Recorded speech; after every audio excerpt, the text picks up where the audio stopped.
नाज़रीन अवामी न्यूज़ में खबरें सिलसिलो जारी है। इन वक्त कंडियारो में खबर ॾींदा हाल तो CI पुलिस नौशरो फिरोज कंडियारो क़ौमी शाहराह ते कार्रवाई करे कार नंबर AJD 736 मां हिकु मण चर्स हथ करण जी दावा कई है। इन हवाले से वधिक तफ़सील ॿुधाए रहियो आहे कंडियारो में अवामी न्यूज़ जी रिपोर्टर असद हुसैन पंहिंजी इन रिपोर्ट में।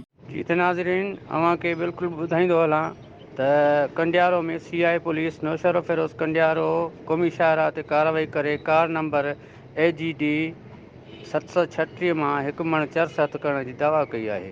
उन सिलसिले में CI इंचार्ज नौशरो फिरोज़ यार मोहम्मद रिंद अवामी न्यूज़ खे ॿुधायो त CI पुलिस कंडियारो भरिसां क़ौमी शाहराह ते खोसा मंगरिया पुल वेझो चेकिंग करे रही हुई त पुलिस हिकु कार खे रोकण जी कोशिशि कई त जवाबदार कार छॾे फ़रार थी वियो। हिननि वधीक ॿुधायो त पुलिस कार तहवील में वठी हिकु मण चर्स हथु कयो आहे। हिन ॿुधायो त फ़रार थियल जवाबदारनि जी गिरफ़्तारी लाइ पुलिस छापा हणी रही आहे, जॾहिं त कंडियारो थाणे ते नामालूम जवाबदारनि खिलाफ़ मंशात जो केस दाख़िल कयो आहे। मज़ीद खबरों और तफसीलात के लिए विजिट करें हमारी वेबसाइट www.awamiNewsHD.com।